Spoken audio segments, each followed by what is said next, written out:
Welcome to Bias Bash. I'm Lauren Green. News this week that Taliban leader Mullah Muhammad Omar was dead put the terror group back in the headlines worldwide. Until now, most attention seems focused on other extremist groups like ISIS or Boko Haram. Has the press moved on from Afghanistan? Here with analysis is Pulitzer Prize-winning investigative reporter and Fox News contributor Judy Miller. Welcome. Hi. So what's the deal with the press and how they're treating this particular story? Well, I think, Lauren, you put your finger on it. The press has moved on.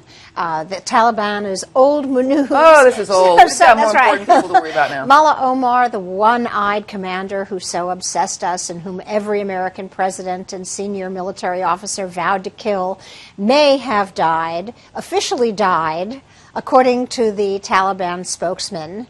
It was announced this week, but he may have died in April 2013, how 2 years miss ago. That? If that were the case, how did we miss that? You know, I think one thing it does is it highlights the extent to which this organization is so closed. Yeah. And it's so hard to know what's going on. So it's a really tough reporting problem, not only for journalists, but also for the intelligence community, which also was divided on whether or not Mullah Omar was alive or dead. In fact, some believe in Afghanistan that he may still be alive and that they're just pretending that he's dead.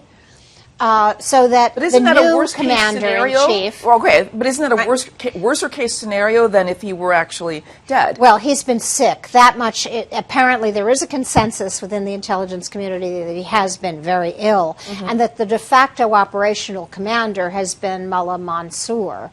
That is the man that he appointed to exercise control and direction, general direction of the organization, and under whom I might point out another fact that the press seems to have missed. The Taliban have made their greatest battlefield strides in years. I mean, they have just had military success after success, and so much so that the new president of Afghanistan has taken a tremendous gamble and has agreed to enter talks with them. Now, this decision to enter talks, of course, has split the Taliban, and now we're really at a crisis moment. But this brings me back to the idea of the media. You would think that the media, somebody would have focused on Afghanistan in a sense and understood that there's something fishy going on here.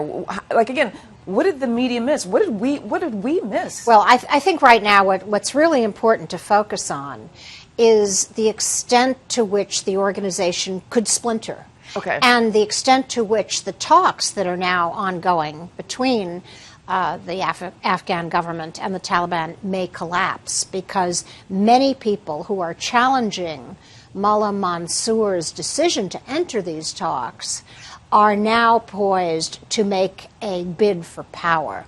And among them is Mullah Omar's son, Mullah Yaqub, who is, I think, about 26 years old. Right. You know, you have to be careful when you talk about Al-Nuz. He's against the talks. Right. And so the talks could splinter. So the older generation basically is for making peace. The younger generation is like, we're, no, it's not so much. It's not so much younger, older. That's sometimes the split, but sometimes not. There are ideological factions within the organization. Okay. Several division commanders have already broken apart and founded their own groups. We could have an organization which has maintained an extraordinary amount of internal coherence, given the challenges they face, now really split apart because of the death of Mullah Omar. What does that mean for sort of the U.S.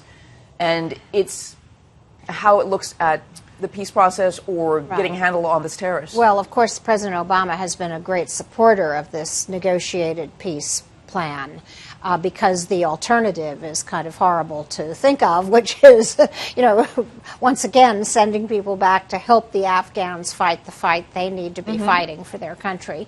And no one wants to do that. Well, America does want to move on from Afghanistan. But that depends on the peace talks not only continuing, but actually making some progress, which they haven't to date.